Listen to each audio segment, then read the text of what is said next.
Canoo, GOEV, stock surges after OKC EV facility gets key approval. Shares of American EV startup Canoo, GOEV, are surging after its Oklahoma City facility received approval as a foreign trade zone, FTZ.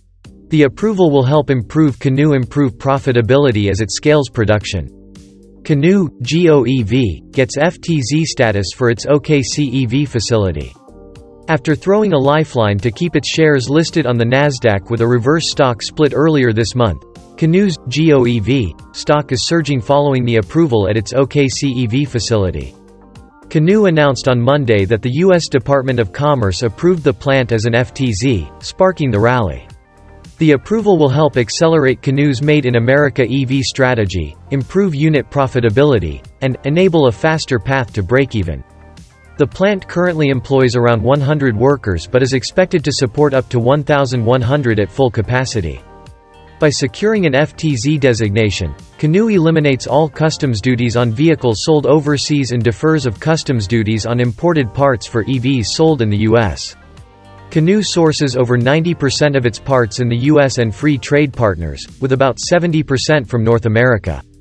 Improving profitability. According to Canoo, the FTZ will significantly enhance profitability by lowering vehicle costs by up to 5% on parts imported from other parts of the globe. The cost reductions will be on EVs made in the US and exported overseas, which Canoo intends to announce in the near future. For vehicles sold in the US, FTZ improves working capital by millions by daring customs, duties, and tariffs on imports. Canoo expects additional cost savings through a simplified customs process and streamlined supply chain. The EV maker is waiting for approval at its other manufacturing plants. If approved, Canoo FTZs will be one of the largest in Oklahoma. Following the news, Canoo's GOEV stock is up over 50%, plus 1.06 per share. After hitting an all-time low earlier this month, Canoo shares are bouncing. However, they are still down nearly 80% over the past year. Electrek's take. Like other EV startups, or any growth company, a higher stock price makes it easier to raise funds, via debt, and attract new investors. Despite the win, Canoo's finances are still a concern. At the end of September, Canoo had only $8.3 million in cash and equivalents. The EV maker lost $273.6 million through the first 9 months of 2023. Although losses slimmed in Q3, Canoo still lost $112 million. Canoo CEO Tony Aquila explained that although we still have things left to prove, Canoo is now manufacturing and generating revenue. The EV maker posted $519,000 in revenue on its first EV sales. The EV maker is moving toward hitting 20,000 annual vehicle capacity.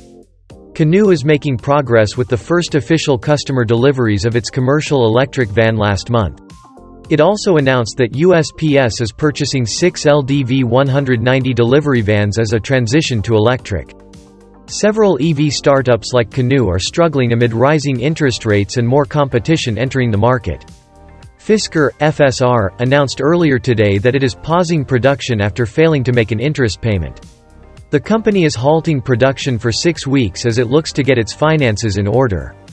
Meanwhile, Canoo is serving a different market in commercial vehicles that could prove to be a lifeline to continue operations. With its Made in America approach, Canoo expects to benefit from the IRA's Commercial Clean Vehicle Credit. With that, Canoo customers are eligible for a tax credit of up to $7,500. As of Q3, Canoo had a plus $3 billion order book and $750 million in committed orders, 18,000 units.